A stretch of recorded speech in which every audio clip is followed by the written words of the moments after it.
all have stories. Every single one of us. From the highest of the high to the lowest of the low, we all have stories. Exploring the world for the greatest stories of all time. Hello and welcome. You're listening to the Aron O'Dowd Show. The Aron O'Dowd Show. Our soul is the screen upon which we project our dreams. What's your story? Good morning, good evening, good afternoon, everybody. Howdy to all. This is the Aron O'Dowd Show. Make sure you like, subscribe, and smash that like button as it helps the old algorithm get the messages of the superheroes out to the world. Today we have an incredible man. He's the power of LinkedIn. He knows how to spin and turn the algorithms, and he wears many colorful hats. We'll find out what his amazing company is and all about him. His name is Gareth Wax, and wow, he is the master of LinkedIn. Hello and welcome to the show, Gareth. How are you doing? I'm doing fine. How are you? Fantastic. Tell us about your hats. Why do you love wearing your hats? Well, going back about 15 or so years, I became fascinated with all things steampunk. Steampunk is more about an aesthetic movement, wearing clothes from the late 30s, 40s, 50s, sometimes even earlier than that, but also embodies having a wide-eyed view to the near future. And part of that is wearing hats. I'm a gentleman like yourself. We go to a similar barber, and I have no hair at all. Haven't had much hair since I was about just late 20s. And so I became interested in wearing hats from that point of view. But since I'm wearing all the garb, and I always wear bow ties and good shirts, I started wearing a variety of hats. And that's where it happened. But the concept of having many purple hats, which is what my company is called, came a little bit later on. You definitely have to take off the hat, Gareth, and show how bald you are, you know? Well, okay, here we go. You ready? I'm ready. Oh! I'm like an egg with a furry bit on the chin. What is in broken teeth. It's just part of my desirable look. And why do you call your company Many Purple Hats? Well, initially, I ran a company called Purple Fedora, which is I wear a purple fedora. That's what one of these is. A quick note about that: I don't really like purple that much. It's my wife that likes purple, and everything I do is pretty much in her honor. Her hair is purple, funnily enough. I like to honor my wife in everything I do. She's my main inspiration.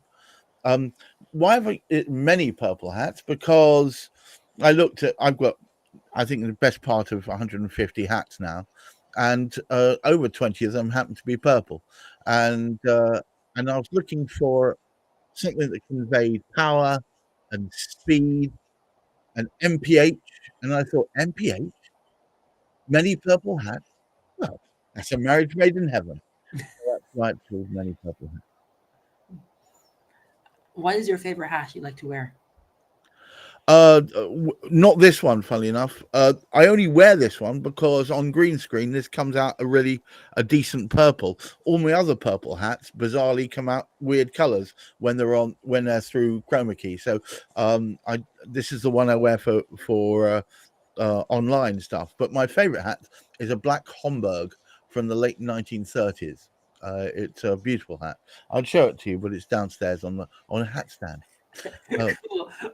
But the other reason why it's many purple hats is because we now cover a number of different bases. When I started the company, the focus was, how do I turn my obsession with LinkedIn into something that actually makes me money?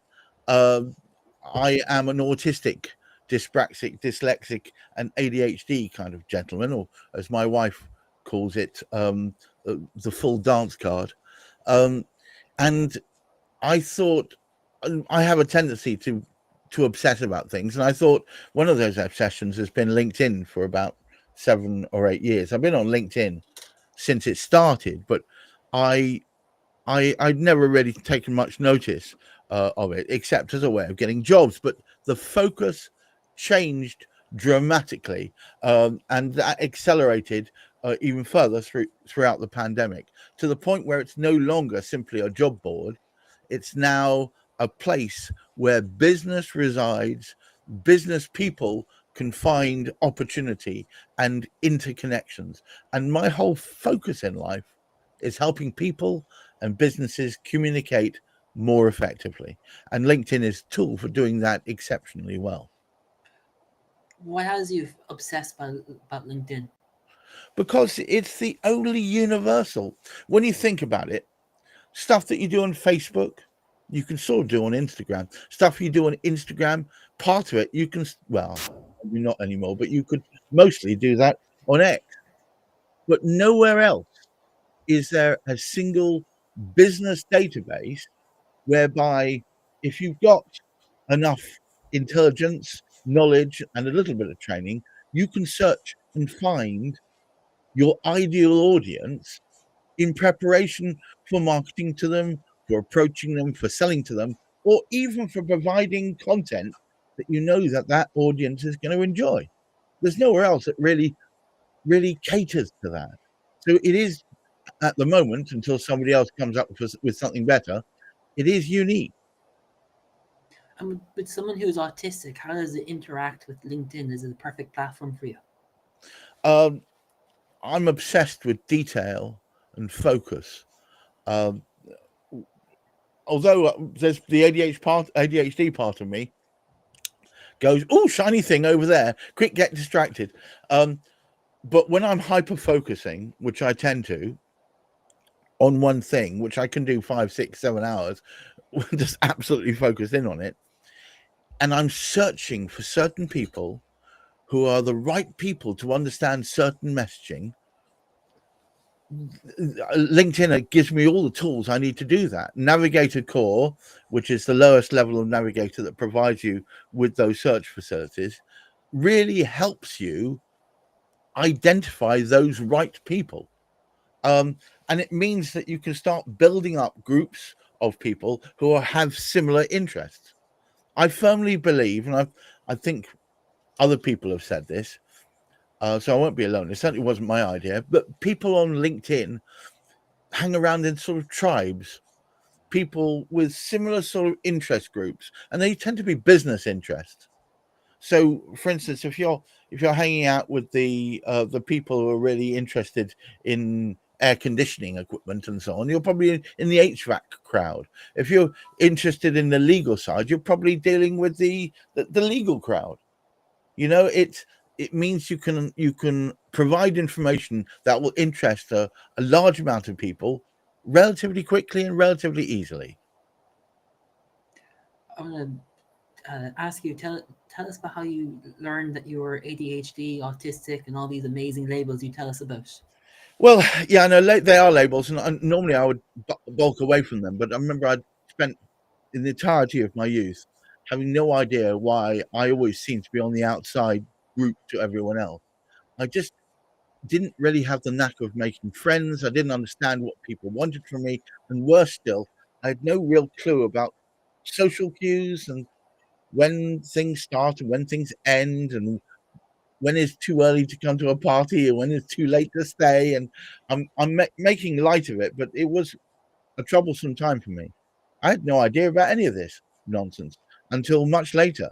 Um, I met a lady who I'm going to give a name check to, Mandy Elliott of the Profile Academy, who has been driven by her daughter's ADHD, and she's got ADHD too, but uh, to help her find a way of gaining better focus. Because if you have ADHD, part of your issue is a lack of focus. I'm lucky, I guess, that the autistic side of me, the SD side, is more prominent, which means that I can focus from time to time on things. But ADHD people have great difficulty in focusing on one topic and sticking with that, unless it's a special interest, unless it's something that they, like you notice with dinosaurs, a lot of them love dinosaurs, and they're absolutely focused on every aspect of dinosaurs. My daughter is very ADHD and she's absolutely obsessed with all this. If I tell you she's 37, that colors it slightly different, but she's still obsessed by dinosaurs. But my focus always was find the thing that gives me joy and literally dive into it head first and then live, drink, eat, and breathe it. And I found that I got a little of that mucking around with LinkedIn. Then I realized that a lot of people out there have no idea how to present themselves in such a way that they stand out from the crowd without sounding like they're just repeating the same old, without sounding like they're just using AI to come up with commentary. Because that's part of the problem at the moment and part of the solution. A lot of content on LinkedIn is being generated via AI. But let me come back to that. Let me finish answering your question. Okay. I was diagnosed fully just over 4.5 years ago by Mandy Elliott. She ran as a birthday present, funny enough, the weirdest birthday present, a whole series of tests that took the whole of one weekend and 2 further days, something that should have cost about £1,500, and it was my present.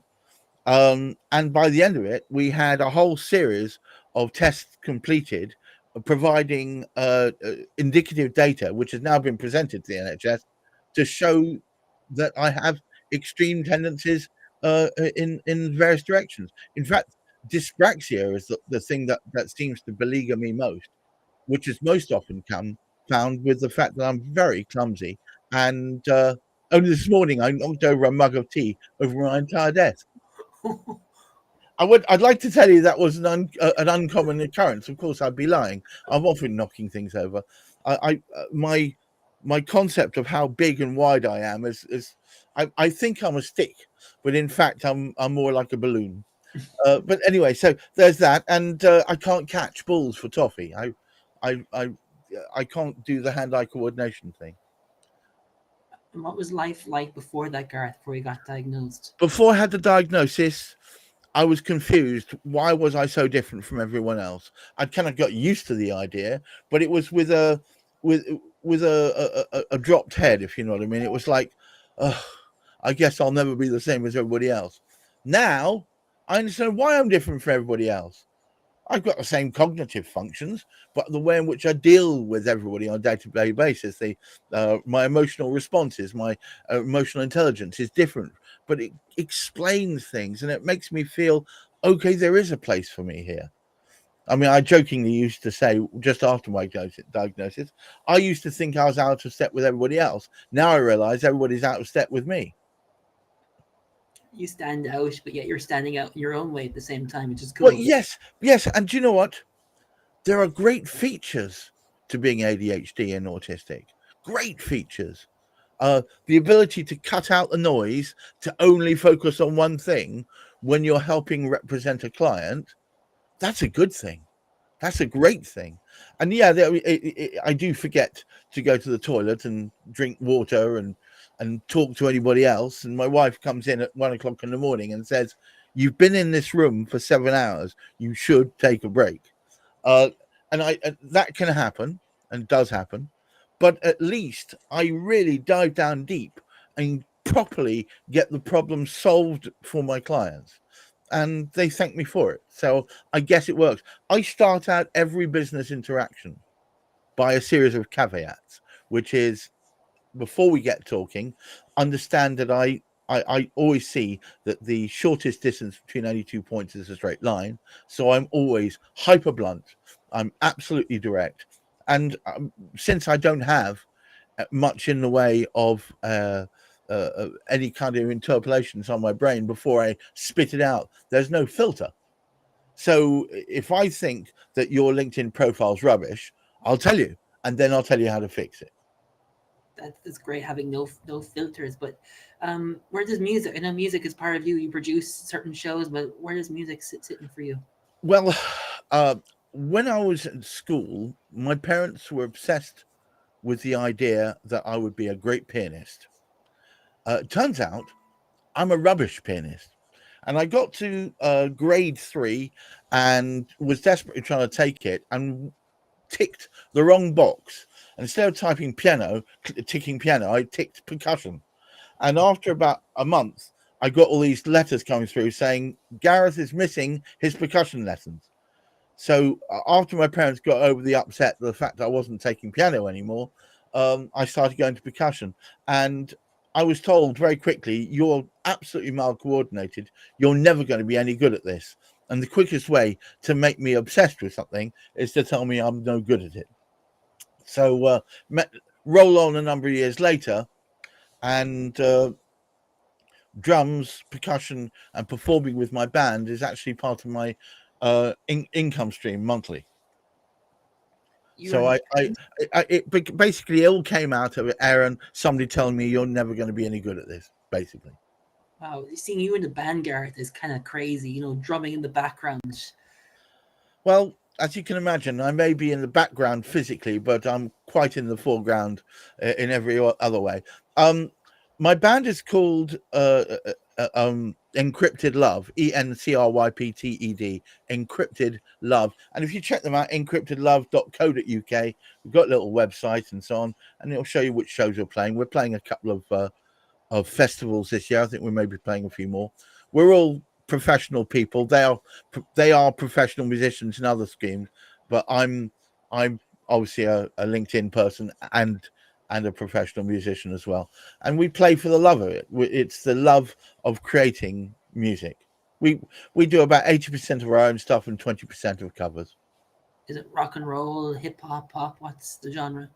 It's something called power pop. It's psychedelic rock with a sort of pop edge to it.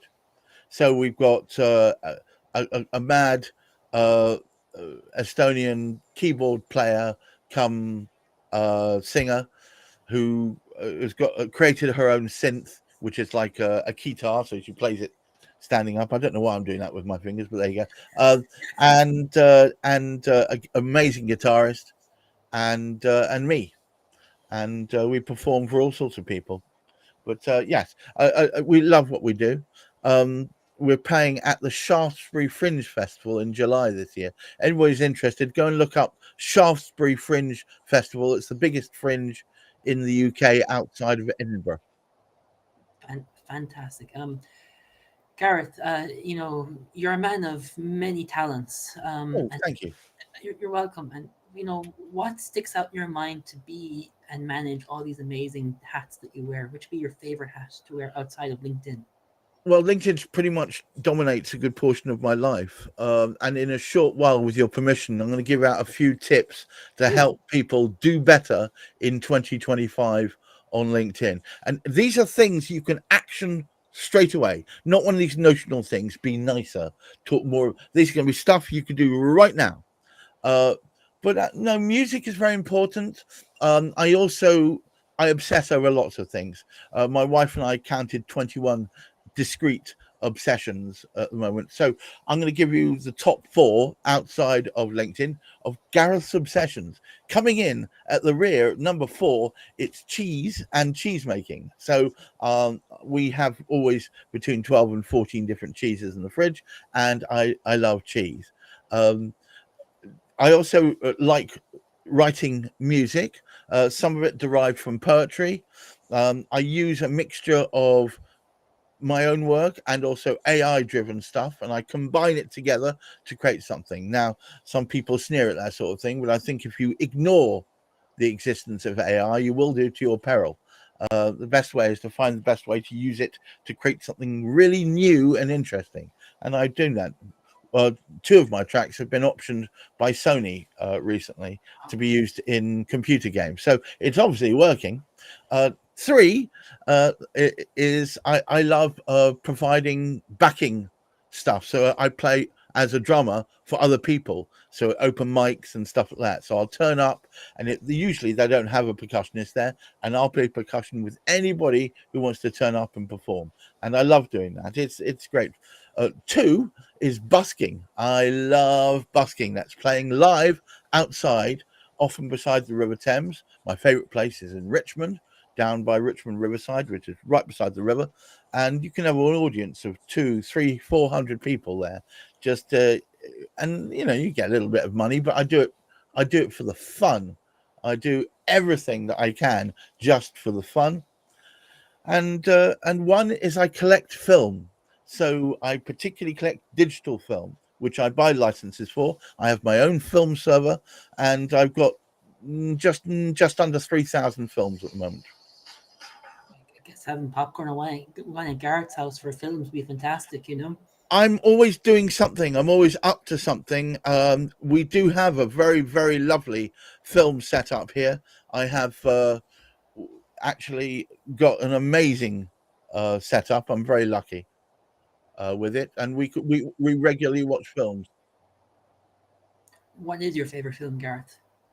Oh, I've got different favorite films in different genres. But I would say the two favorite films I have, no, three favorite films. Four. I'll stick to three. Sophie's Choice, of course. Then I would say Silent Running, which is a sci-fi movie from the 80s about the last surviving gardens ever in space, in these huge space domes. It's utterly beautiful and features two lovely little robots called Huey and Dewey, which are just too cute for words. And one is, and I'm sorry about this, it's a toss-up. You see, in the pop genre, I like Total Recall, the original one with Schwarzenegger. It was so poppy and so cartoonesque. But no, I don't know. I like all the old films as well. Oh God, you know, I could go on and on and on about film. I could, but no, I'm look. Silent Running is perhaps my favorite film. And you say you love cheese. What's your favorite cheese? Oh, my favorite cheese at the moment is Maubier. Is French cheese. Interesting enough, it's like two cheeses for the price of one. They lay the first layer in the morning, and traditionally would put a soot layer, like a layer of ash. It isn't these days. It's kind of green coloured flakes they put over the top of it, and then they lay the same cheese in the evening, by which time it's kind of taken on a slightly tartar quality. So the top layer is kind of more creamy than the bottom layer. It's two cheeses at the price of one. Maubier, I think. Maubier. It's a creamy cheese. It's a creamy cheese. Yeah, French. That sounds tasty. I must take a look and see what it is. Please do. Yeah. There was. Oh, my other obsession is collecting Japanese puzzle boxes. I forgot that. Wow. No, I did not know that. What is your favorite puzzle box? Well, no. Well, my favorite one is actually got. So they have number of moves, each box to open them, and they if you were to feel one, Aron, feeling through your fingers and sensing where the edges are, you'd find it almost impossible to work out a point of entry, because it's so beautifully made. They're making so exactly, but the idea of small movements gradually opens up till eventually a side will slide off, and there you've got the entrance to the box. So it's I just find they're so beautiful in the way they look. But my favorite puzzle box is one that's only got three moves. It's like you turn one a quarter turn here, you rotate that, and then you push the button in, and out of it just opens up like a flower. It's incredible. But yes, I've got over 150 of those. Wow. And I've got another obsession. I collect fossils, and I told you this is what happens. I told you there are 21 of them. I love fossils and minerals, and I do have a slight obsession with Tudor England, and also medieval England as well. We all want to have a legacy. What is your legacy you want to have left behind, Gareth? Oh, well, I have a side project which hasn't taken off as yet, but I am still working on it, which is a company called Smart Mycelium, which is about using mycelia, which is the pre-fruiting stage of mushrooms, to replace packing materials, plastics, and also to ingest plastics. I'm fascinated by the way in which we can reduce the vast amount of plastic that has been tossed away and is floating around our seas. And if we could find products I mean, there's some wax worms that also will eat through plastics as well. So I'm trying to research and find a way that you can gather these together and have them in a provincial dump or somewhere. So when you throw these plastics in there, you know they're going to be turned into compostable, reusable material. That's what I would like. That's the legacy I'd like to leave. I've already done some work with a company based in the States who use hemp to create materials for transporting a product around America. But at the moment, everything's on hold because of the changes and the tariffs and so on and so forth. But that's what I'd like to do. I'd like to help find the way that the world can re-ingest all those plastics that otherwise don't break down for 1,000 years. Amazing. Gareth, if someone wanted to have 3 powerful tips to boost their LinkedIn, what would you recommend? Okay, I can do this. First of all, video is king. Absolutely, right now, video is king, but not all videos work. The tip for you today, this is the golden tip, is short vertical video. And vertical video should be between 60 to 90 seconds long, but they have to have captions and they have strong hooks. Avoid long horizontal videos. Long horizontal videos, that's anything above about 20 minutes long.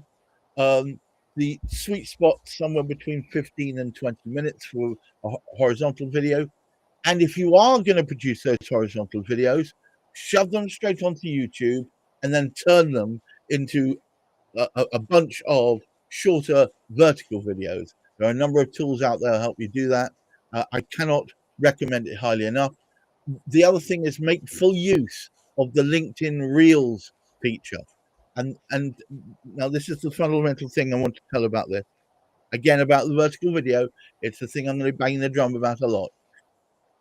LinkedIn have now discriminated between horizontal form video and vertical form video.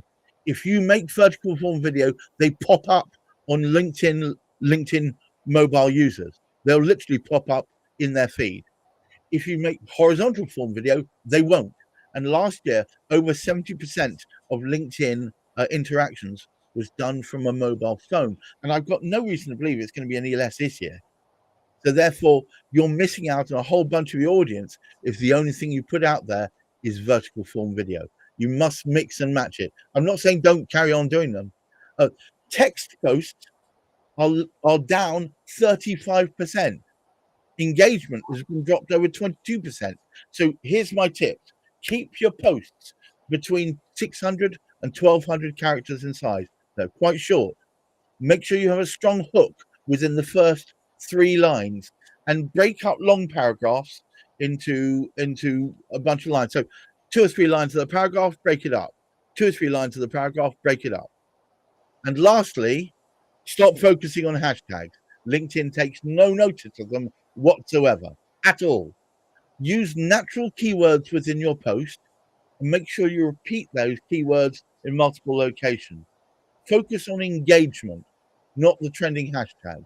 Replace any hashtags with clear and clean, keyword-rich copy. So that's 3 tips for you. Mind-boggling. There you go. 3 powerful tips. Amazing. Gareth, is there anything else you'd like to share before we wrap up? Yes. The most important thing you can do to have at the beginning of any vertical form video is a bumper. That bumper should be the same every time. It should be something to introduce it. My recommendation is use a sound effect rather than necessarily music. Like, for instance, I'm working with a client who does car leasing. So all the vertical film video starts off "rum" like that just before it. Just because that's an instant key, so you know what direction they're talking in. So if there's anything, like I'm working with an air conditioning company, and they're before their vertical form videos, it goes whoosh. Do you see what I mean? It just something to keep people in, and sound is one of the best ways of doing it. If people want to find out more and get to learn all these amazing tips, where can they go, Gareth? well, they should really visit me. I've got a little tip for everyone here, which also gives you a quick way of finding me. Yeah, I love that QR code, and thanks, guys. That's really cute. But I'm going to give you a tip. I call this "What 3 Words" for LinkedIn. Now, Aron, do you know about the "What 3 Words" format in the UK and Ireland? No, tell me. Okay, if somebody types in "What 3 Words," it's actually a website. It was devised some time ago, so you can describe through 3 abstract words. I think it's a 1 meter by 1 meter square anywhere in the British Isles, anywhere at all. So it's a great way, if you could think of it, what 3 words triangulating to find you anywhere. What 3 words for LinkedIn uses a feature within your profile that most people don't touch, which is called additional name. I want you to, everybody in there who's listening, to try this out. Put in your additional name field 1 word that describes you. My 1 word is inspiration. So if you want to find me on LinkedIn, without me giving you any real details, I want you to type in to Google Gareth, my first name, Wax, my second name, inspiration. And that will literally triangulate to find me, and I will be on page 1 of that Google search. And everybody should try that, because it's the easiest and most fun way of getting people to find you. Gareth, Wax, inspiration. Thank you so much, Gareth, for coming onto the show and sharing your wisdom, your story, and it's been a blast, man. It's been an absolute pleasure. I hope you found it useful. I would say, if there's one thing I could say to anyone, whether you're neurodiverse or not, please try and see that the world is not a challenge that you can't get over, but just something that if you push through, you will get through to the other side. It's not about if, it's not about when, it's just you will. So if you've got that approach and you just put your head down and just keep pedaling, keep pushing forward, eventually you'll come out the other side. And I know, before anybody says anything, I don't need labels to describe me, but it does give you peace of mind knowing that you're not so different from everybody else. You've just got a slight different syndrome. Big deal. You're still just pushing through, just like everybody else. Just like everybody else. I put my underwear on 1 leg at a time.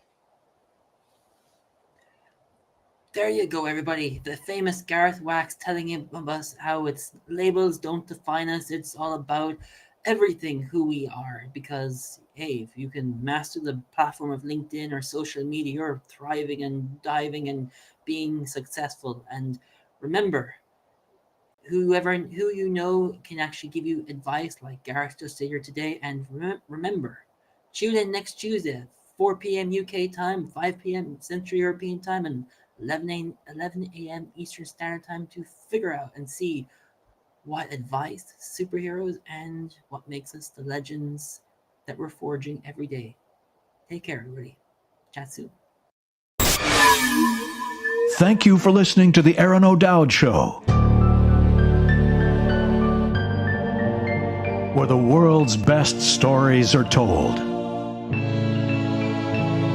If you like, please post a review or subscribe to the show. To find out more, contact us at aronodowd.com. That's ARONODOWD.com. We're always ready to share another magnificent tale from the world's best storytellers.